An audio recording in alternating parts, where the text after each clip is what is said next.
Яңалыклар чыгарылышым үз эшен башлап җибәрде. Студияда Алина Валиева. Исәнмесез? Хайваннар нинди хәлдә? Прокуратура Чаллының Тулпар зоопаркында тикшерү оештырды. Балыкның күпләп үлүе, Чаллылар санар бакчачылык ширкәте янындагы күңелсез табыш турында хәбәр иттеләр.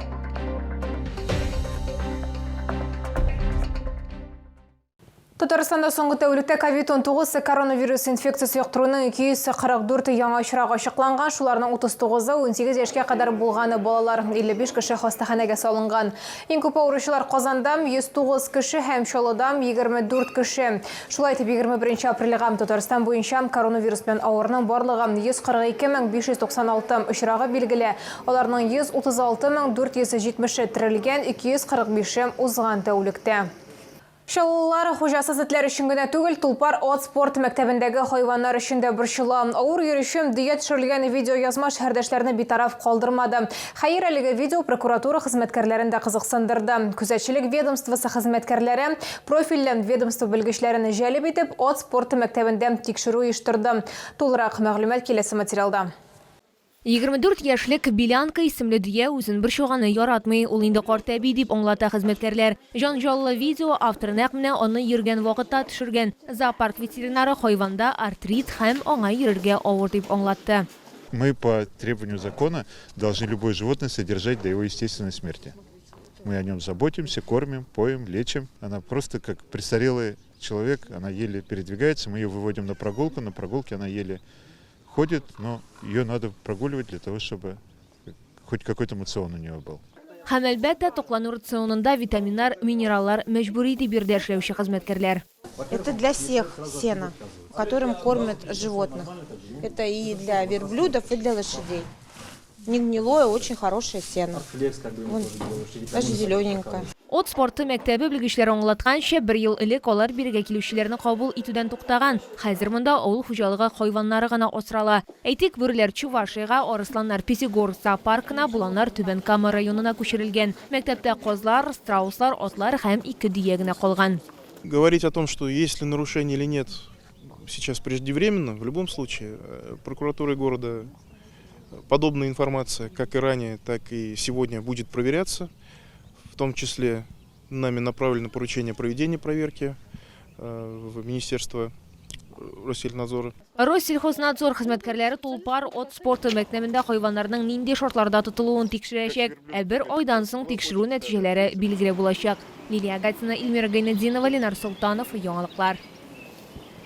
Санар бакчачылык ширкәте буасында күпләп балык үлү очрагы теркәлде. Мондый күренешкә ширкәттә яшәүчеләр үзләре табылды. Шунысы игътибарга лаек, ни өчендер сазан балыгы гына кырылган.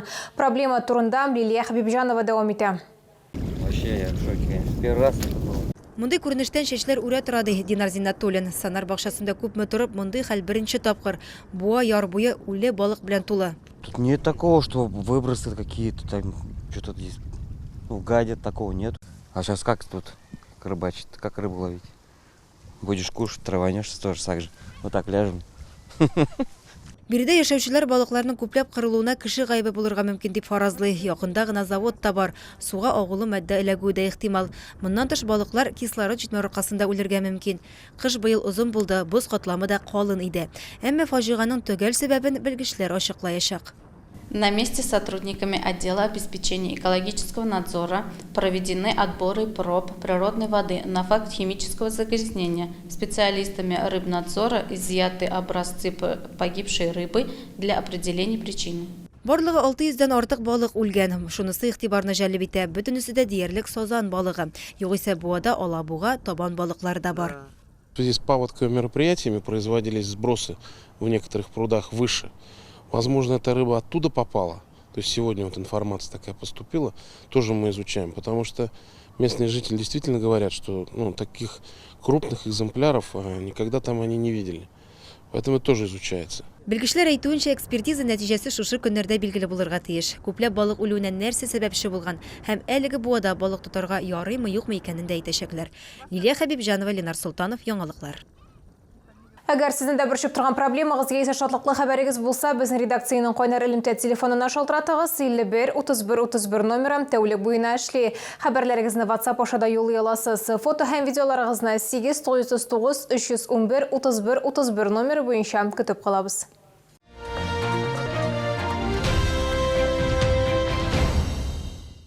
Шолуда Сабан Төгүзәли 2022 шәһәр конкурсына гаризалар кабул итү башланды. Дәрәҗәле бәйгедә татар телен иркен белүче 16-25 яшьлек кызлар катнаша ала. Гаризалар 27 апрельгә кадәр электрон почта аша кабул ителә. Сайлап алу туры 28 апрельдә 17 сагать 30 минутта Кызылтау мәдәният үзәгендә узачак. Исегезгә төшерәбез. Сабан Төгүзәли бәйгесе үз тарихын 1993 елдан башлый. Аның төп максаты татар телен, йолаларын, гореф-гадәтләрен саклап һәм популярлаштыру.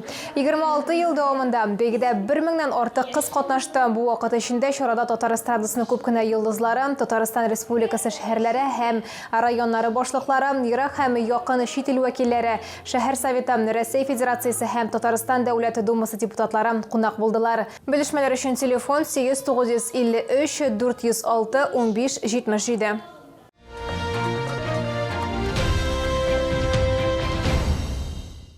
Россияның үзенчәлекле ярминкәсе Чаллы халкын кунакка чакыра. Ярминкәдә шәһәрдәшләргә сыйфатлы өс киемнәре һәм татлы ризыклар тәкъдим итәләр. Ярминкәдә килүчеләрне үзенчәлекле ит деликатеслары, төрле эшлекле сулугуни рулетлары, Беларуси козылыгы, хариус, чабычы, омуль балыклары көтә. Тәмтем яратучыларга йогуртка маңчылган кокос һәм кешью, шоколадлы кедр чикләүгә хәлвә тәкъдим ителә. Хуш исле тәмле чәйләре генә ни тора. Здесь всегда очень свежая продукция. Любим мясные продукцию. Каждый раз приводит что-то новое, интересное. Вот в этот раз приобрела подарок для сестры. У нее как раз скоро день рождения. Ярминкәдә заманча киемнәр дә сатып алырга мөмкин. Финляндиядан язгы курткалар, җәйге җиңелчә күлмәкләр, бизәнү әйберләре дә бик күп. Здесь много интересных вещей, то, что мы не видим в городе, или надо искать, бегать по всему городу. А здесь все в одном месте, очень удобно. Россия күләм ярминкәдә йорт өчен сувенир продукция да тәкъдим ителә. Агачтан ясалган шкатулка, кәрҗин һәм башка шундый кул эшләнмәләре. 32-нче комплекстагы Мегастрой гипермаркеты янында оештырылган ярминкә 23 апрельгә кадәр эшләячәк.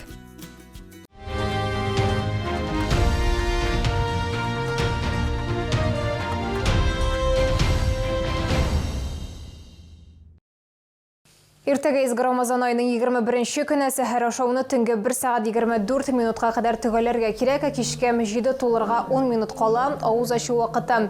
Рамазан аеның хәзер соңгы 10 көнлеге бара. Шул көннәрнең берсендә Кадер кичәсе яшерелгән. Белгәнебезчә, бу кичтә әҗер-саваплар 1:1000 бәрабәрендә языла, дуалар кабул була. Элек кылынган гөнаһлар һичшиксез гафу ителә һәм кешенең еллык язмышы хәл ителә. Бүгенге шулар иде. Мин Алина Валиева, сезнең белән сау булашам, тоткан розаларыгыз кабул булсын.